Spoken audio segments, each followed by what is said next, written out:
God. హల్లెలూయా. దేవుని పరిశుద్ధ నామానికి స్తోత్రం కలుగునుగాక. ఈ మంచి ఉదయకాల సమయం దేవుని మాటలు వింటున్న మీ అందరికీ కూడా నా హృదయపూర్వకమైనటువంటి వందనాలు. ఎలా ఉన్నారు? మీరు, మీ కుటుంబాలు, మీ బిడ్డలు క్షేమంగా ఉన్నారా? దేవుని మహాకృప మీకు, మీ కుటుంబాలకి తోడై ఉండును గాక.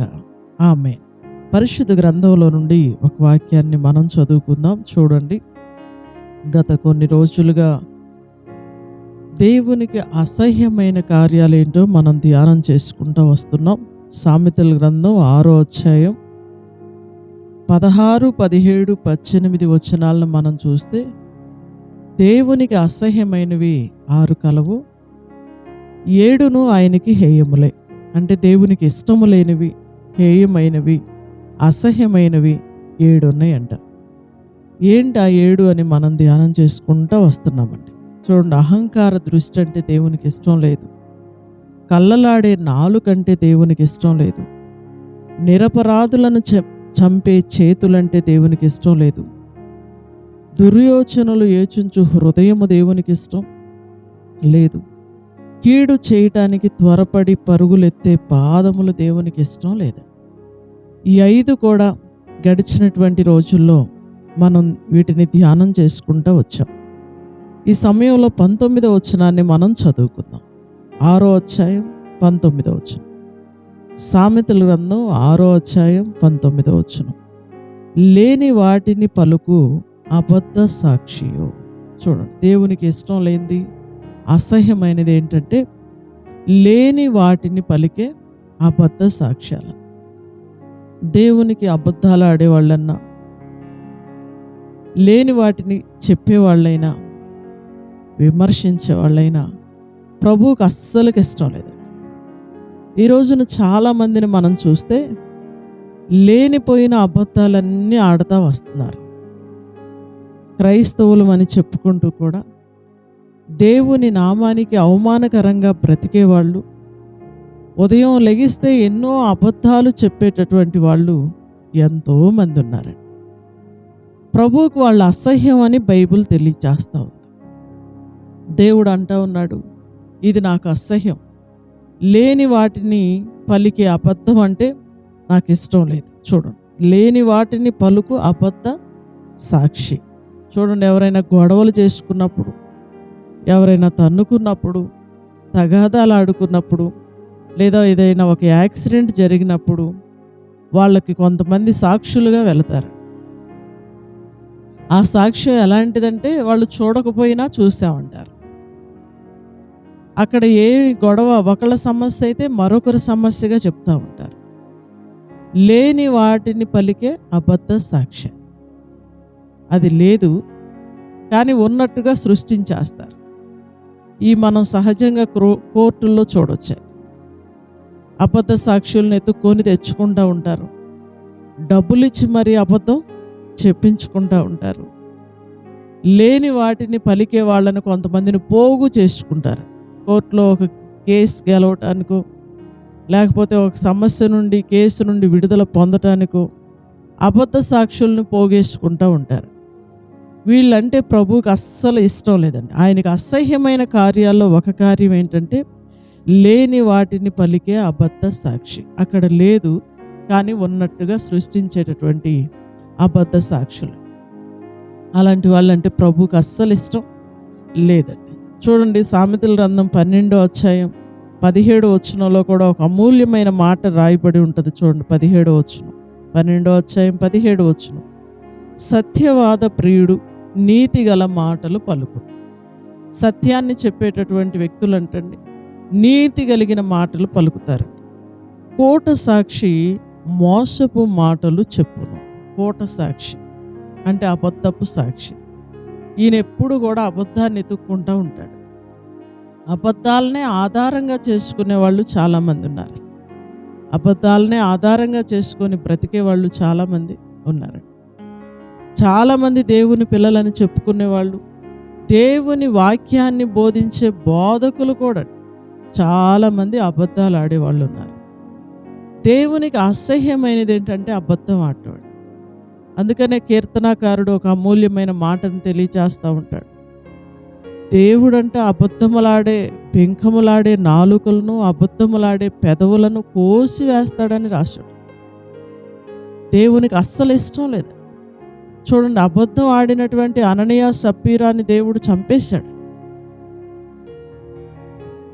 పేతురు దగ్గరకు వచ్చి అననీయ సప్పీరా అనే ఇద్దరు వ్యక్తులు అబద్ధం ఆడితే, మీరు పరిశుద్ధాత్మను మోసం చేయడానికి ఎందుకు మీరు ఇలాగా ప్రేరేపించబడ్డారు అని దైవజనుడు గద్దిస్తే వాళ్ళు అక్కడక్కడే పడి ప్రాణం విడిచి చనిపోయారు.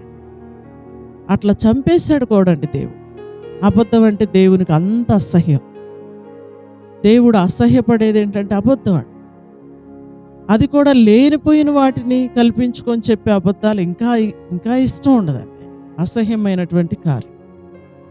సత్యవాద ప్రియులంటే దేవునికి చాలా ఇష్టం అంట. చూడండి, సత్యవాద ప్రియులు వాళ్ళు ఎప్పుడు కూడా నీతిగల మాటలు పలుకుతారంట.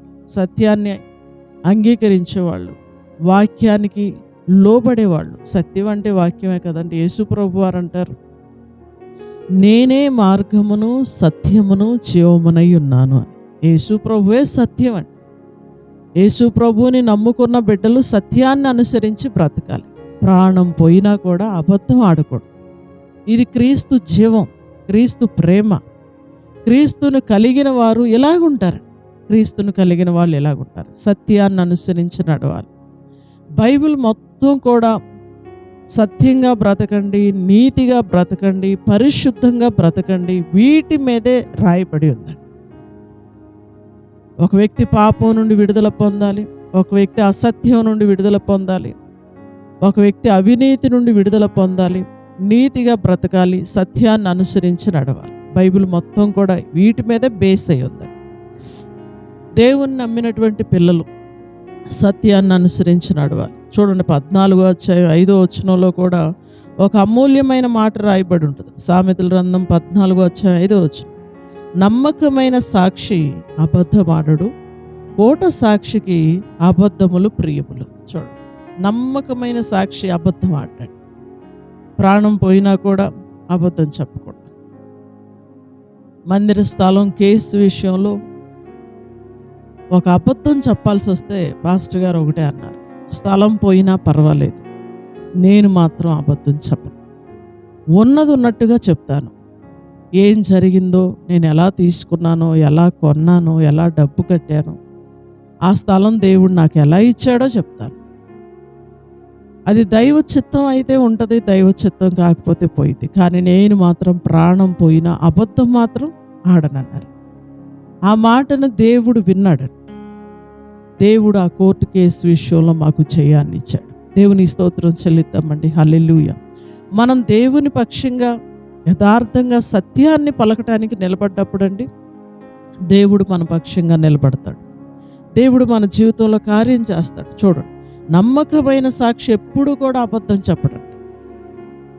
సాక్షులు ఎలాంటి వాళ్ళు ఉండాలంటే నమ్మకమైన సాక్షులు ఉండాలి. కోట సాక్షికి అబద్ధాలే ప్రియంగా ఉంటాయండి. వాళ్ళు నోరు తెరిస్తే అబద్ధం ఆడతారు. ఇంకా వాళ్ళు దైవజనుడితో మాట్లాడుతున్నామా, దేవుని పిల్లలతో మాట్లాడుతున్నామా, దేవుడు మమ్మల్ని చూస్తున్నాడు కదా అనేటటువంటి భయాలు వాళ్ళకు ఉండవండి. ఎందుకంటే వాళ్ళు అబద్ధాలని ఆధారంగా చేసుకొని బ్రతుకుతారు. ఇర్మియా గ్రంథంలో, యెషయా గ్రంథంలో కూడా రాయబడి ఉంటుంది, వాళ్ళు అబద్ధాలను ఆధారంగా చేసుకొని బ్రతికారు అని. మనం ఎప్పుడు అబద్ధాలను ఆధారం చేసుకోకూడదండి. ఎందుకంటే లేని వాటిని పలుకే అబద్ధ సాక్షులంటే ప్రభువుకి అసహ్యం. దేవునికి అసహ్యమైంది మనకు కూడా అసహ్యం అగునుగాక. మనందరం కూడా ఎలా ఉండాలి అంటే సత్యాన్నే చెప్పాలి. దేవుడు అంతరంగంలో సత్యాన్ని కోరుకుంటున్నాడు. పైకి మనుషుల ఎదుట మనం సత్యంగా బ్రతకడం కాదు, అంతరంగంలో కూడా సత్యంగా బ్రతకాలి. నా దేవుడు నన్ను చూస్తున్నాడనే భయం ఉండాలి. ఒక మాట మాట్లాడుతున్నప్పుడు ఈ మాట దేవుడు వింటున్నాడనే భయం ఉండాలి. అలాంటి సత్యాన్ని అనుసరించే మనసు కలిగి మనము ఉందుముగాక. ఈ ఉదయకాల సమయం దేవుని మాటలు వింటున్న ప్రియ సహోదరుడా, ప్రియ సహోదరి, నువ్వు ఎవరివైనా సరే సత్యాన్ని అనుసరించి గనక నడవగలిగితే దేవుడు నీ పక్షంగా ఉంటాడు, గొప్ప కార్యాలు చేస్తాడు. లేని వాటిని పలికే అబద్ధ సాక్షిగా నీవుంటే నువ్వు దేవునికి ఒక అసహ్యమైన వ్యక్తిగా ఉన్నావు. ఈ రోజు నుండైనా అబద్ధాలు మానుకుందామా? లేని వాటిని పలకటం మానేద్దామా? ఉన్నది ఉన్నట్టుగా మాట్లాడటం నేర్చుకుందామా? దేవునికి ఇష్టమైన వ్యక్తులుగా మనం బ్రతుకుదామా?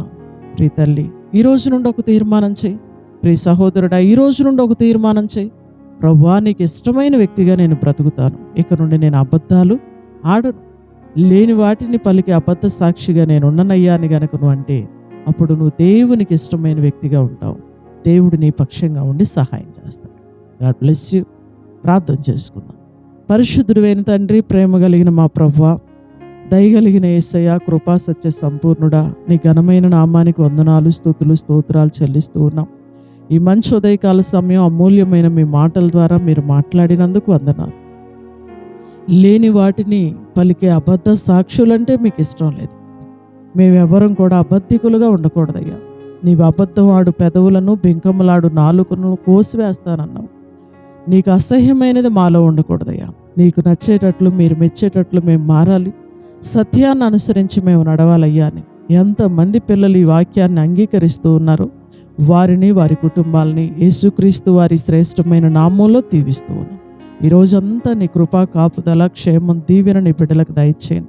వారి ప్రయాణాల్లో, పనిబాట్లలో మీరు తోడుగా ఉండండి. స్కూళ్ళకి, కాలేజీలకు వెళ్తున్న బిడ్డల్ని కాపాడండి. ఉద్యోగాలకి, డ్యూటీలకు వెళ్తున్న బిడ్డల్ని మీరు కాపాడండి. కూలి పనులు చేసుకుంటున్న బిడ్డలను మీరు కాపాడండి. మంచి వ్యాపారాలు చేస్తున్న బిడ్డలందరినీ దీవించండి. వారి చేతి పనులు ఆశీర్వదించండి. ఎంతమంది బలహీనులుగా, వ్యాధిగ్రస్తులుగా ఉన్నారో వారందరినీ మీరు ముట్టండి, స్వస్థపరచండి. మంచి ఆరోగ్యం అందరికీ మీరు దయచేయండి. ఉదయకాలపు దీవెనలతో నింపండి. నీ మాటలు వింటున్న ప్రతి బిడ్డని, వారి కుటుంబాలని మీరు దీవించమని వేడుకుంటూ, నజరేయుడును శక్తి కలిగిన యేసుక్రీస్తు వారి అతి శ్రేష్టమైన నామంలో ఈ ప్రార్థన మనవులు అడిగి వేడుకొంచున్నాము తండ్రి. Amen. Hallelujah. God bless you. దేవుడు మిమ్మల్ని దీవించునుగాక. అందరికీ వందనాలు. తిరిగి రేపు ఉదయకాల సమయం ఇదే సమయానికి మరలా మనం కలుసుకుందాం. దేవుని మహాకృప మీకు తోడై ఉండునుగాక. ఆమేన్. Praise lord.